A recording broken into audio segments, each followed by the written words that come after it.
in reasonable shape, given the condition that it's in. He's at a point now where he needs to pretty much. All right, so that's what you got to. That's what you got to. You know, looking at it, his only option here is to really have it blasted or stripped of some sort. He could strip it however he wants to do it. But He's gonna have somebody. He's got. Oh, by the way, that was the damage from the storm. That's what he was telling me. He says there's some damage on the rudder from the storm. I don't know, something must have hit it or something.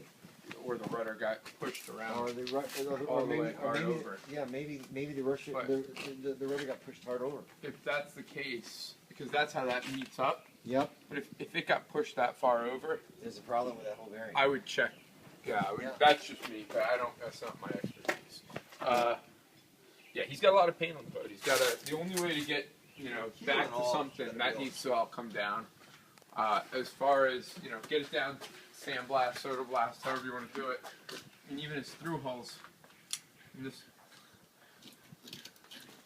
Problem with this guy is he lives in Pennsylvania. He comes down, so the boat sits a lot, obviously.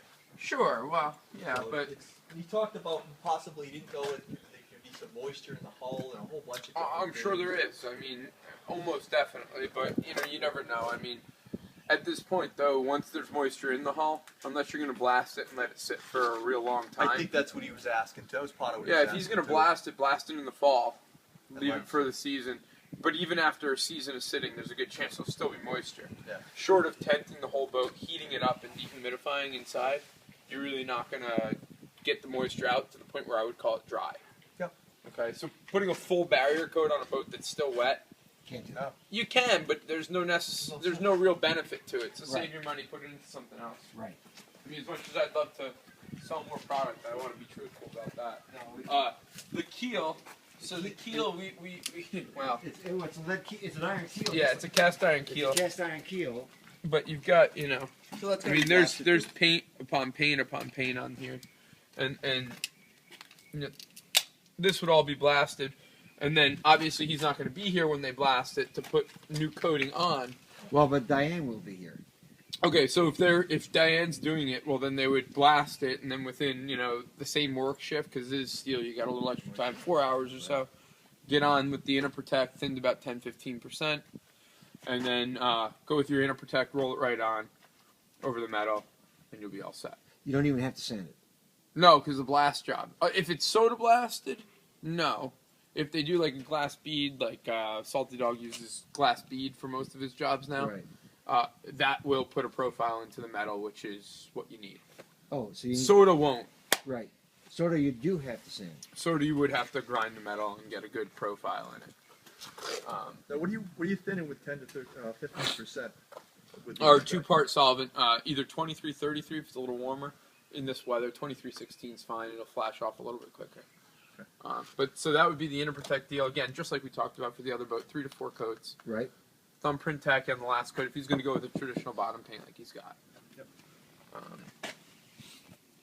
He's just so really the recommendation here is he's got too many layers. He's got 10 layers of paint here. Well, he's just it depends what he wants to do. I mean, he could put more paint on this, and he could watch his keel rust and deteriorate, or he could strip this down and get a nice smooth bottom and start with a new deal. I mean, is his keel really rusting and deteriorating? Not 100%. One of the things he told me yesterday, or the day before yesterday, when I spoke to Frank, was he sustained an injury to his Achilles heel, and he's thinking that he may not even put the boat in the water this year, which would be a perfect time. The time is to blast now and let it sit. And so now this would be a perfect time, okay, to get the bottom ready. Well, yeah, blast it and just let it sit, and then over the late summer, early fall, when Diane doesn't have a lot of work going on, this would be a good project for her to keep her guys busy. That's true. That's an option, and then maybe... So just blast it and put inner protect on it. Just coat it. That would be the way I would do it, yeah. And, after blasting, there's going to be imperfections. There's going to be voids that come out, just like we've seen on all the other boats. If you want to fill them, you can use watertight to fill them. Nice 1-to-1 mix ratio. 2-part epoxy. And that can go right to the gel coat. Put 2 coats of inner protect on this. Again, that's assuming that the hull's wet. If the hull's not wet, put a full barrier coat on. But, I don't know the year of the boat. It's up to him. Sit. I mean, if the boat's wet, it's not going to just dry on its own. So let me ask you this question: if he's not going to put the boat in the water this year, he lets it sit for a year. Okay, why not just let it sit here, just the way it is, and let it dry out, and then do everything in the fall? With all that paint on Get there, the paint off. it's That's not what he's going gonna to. breathe. Because Get the paint off. Gotta you may breathe. blast all this and then find out that the whole bottom's blistered, and then you want to open those blisters and let them dry out. That's a good point. If there's no blisters, then the boat's probably dry, in which case you're set. Yeah. Okay. But when I say open it up, blister starts like a quarter. We know. We know what we're going to see. Right. We saw the gentleman's boat over by Maggie's place. That was like that. So, Well, our boat had 18 blisters. it did have a couple, right? It had 18. Okay, because we counted, and I think we had 12 on one side and 6 on the other. And they started as the size of a quarter, and they ended up as the size of a softball. There's a lot to them. It's a lot more than you think. The VCI, exactly. But again, So the idea is let the boat breathe, take this stuff off of it, blast it off, and then we can certainly determine at that point, what the condition is of the hull. you also don't want to paint your transducers with copper paint because it'll read 0 or something not accurate. But that's what I would do with this one. Okay. Aside from that, root stripe, of course, it's faded. You can paint that if you wanted That's to. easy enough to do. The hull sides are actually in pretty good shape. Yeah. Boot stripe's the only thing that you could brighten up a little bit. Yeah. We can.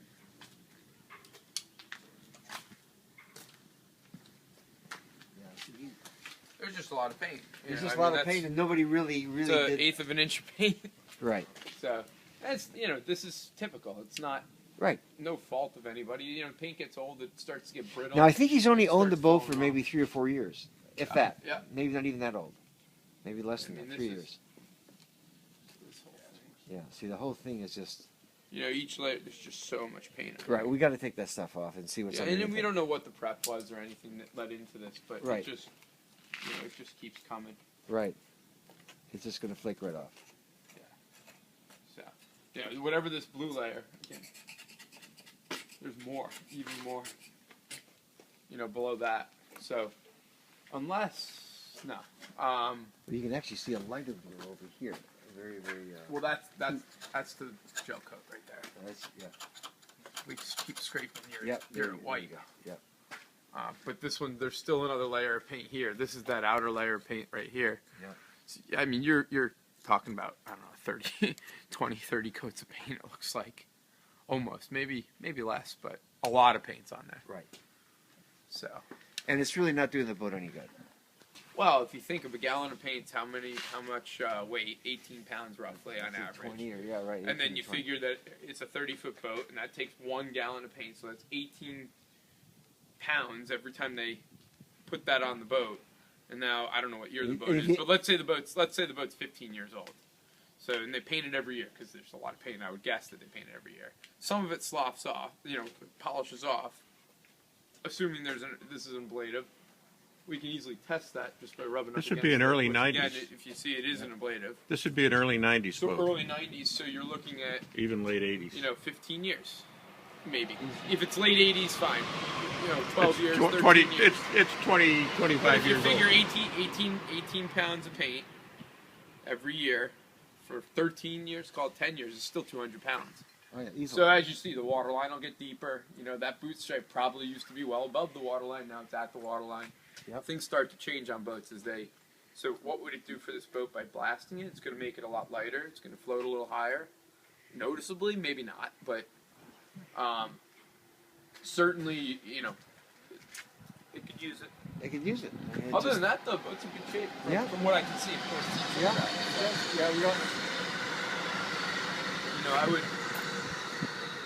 we got to certainly. If we go to the aft, go aft into the front. I mean, that whole shack has to be clean.